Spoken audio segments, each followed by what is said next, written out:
Bonjour et bienvenue. Fabulous Lightning McQueen est le premier personnage de Cars 3 à être édité en Precision Series. Les singles Precision Series sont assez difficiles à trouver, mais celui-ci l'est encore un peu plus. En effet, ce modèle n'est pas disponible en magasin. Pour se le procurer, il fallait participer au Kmart Collector's Day du 17 juin 2017.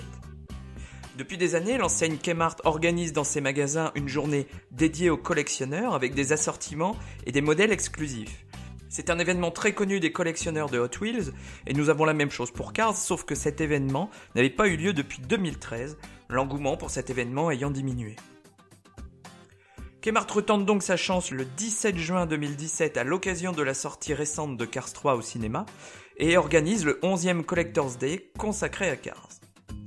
Mais là non plus pas d'emballement des collectionneurs qui seront d'ailleurs déçus, et certains feront même demi-tour sans rien acheter puisque sur les affiches, alors qu'on annonçait un modèle exclusif de Flash McQueen, eh bien les personnes sur place se sont rendues compte qu'ils n'auraient pas ce Flash tout de suite, il fallait acheter 5 voitures Cars à cette époque-là et faire une demande par courrier pour obtenir ce Flash exclusif. Et ce n'est finalement qu'en septembre que les premiers colis sont acheminés avec ce fameux Fabulous Lightning McQueen en version Precision Series. Ce single Precision Series présente, comme c'est la tradition, Flash avec le capot ouvert. Au dos de l'emballage, contrairement aux autres singles de la série, il n'y a pas de photo, seules quelques caractéristiques de Flash sont notées. Et on montre d'ailleurs que Flash peut monter à la vitesse de 205 miles par heure, alors que dans le film, son principal problème, c'est qu'il plafonne à 196 miles par heure. Donc voilà comment se présente un single Precision Series. Il est fermé par 2 scotch, moi j'en ai ouvert un sur le côté pour pouvoir vous le déballer. Alors le coffret, comme vous pouvez le voir, il n'est pas rectangulaire, il est biseauté. Il est inclus dans un autre carton rouge pour la présentation et voilà à quoi ressemble le coffret. On peut même l'ouvrir, c'est un peu difficile. Malheureusement, je ne serai pas capable d'aller plus loin parce que Mattel a la fâcheuse habitude de beaucoup trop serrer les vis qui maintiennent le véhicule en position et je suis à chaque fois incapable d'enlever ces vis sans les abîmer. Je suis donc incapable de vous montrer ce véhicule plus en détail et il va me falloir beaucoup de retouches photo pour pouvoir vous montrer ce modèle en photo dans la base de données. Alors avant de regarder le véhicule, vous avez à chaque fois, pour chaque single Precision Series, un porte-clés qui présente la plaque d'immatriculation de véhicule. Alors Flash n'a pas de plaque d'immatriculation, mais on lui en a quand même fait une. Et vous avez une petite attache que vous pouvez dévisser pour retirer cette plaque d'immatriculation.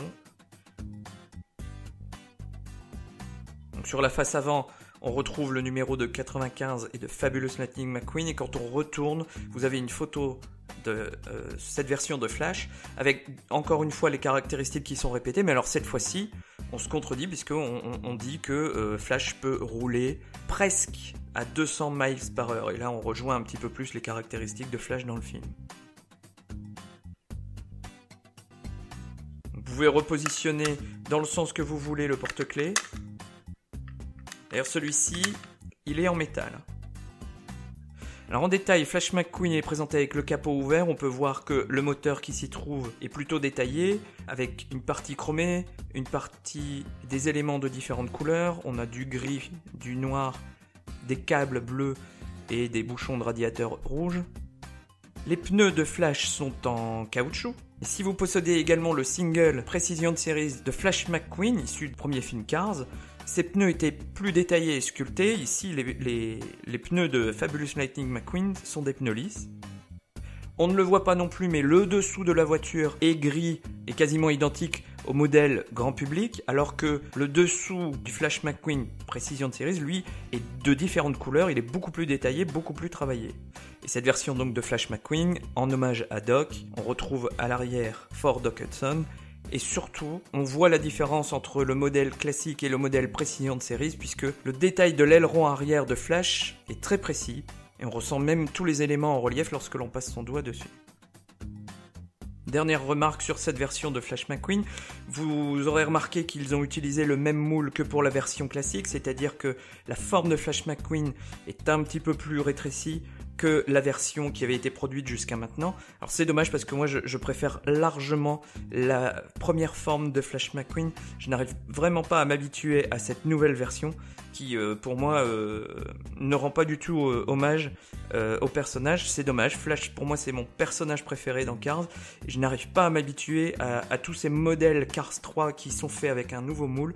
Je ne comprends pas qu'ils n'aient pas utilisé le moule dont ils avaient à disposition depuis le début, pourquoi ils en ont refait un nouveau et pourquoi surtout en avoir fait un qui n'améliore pas du tout le modèle. Ça me dérange vraiment, c'est vraiment dommage.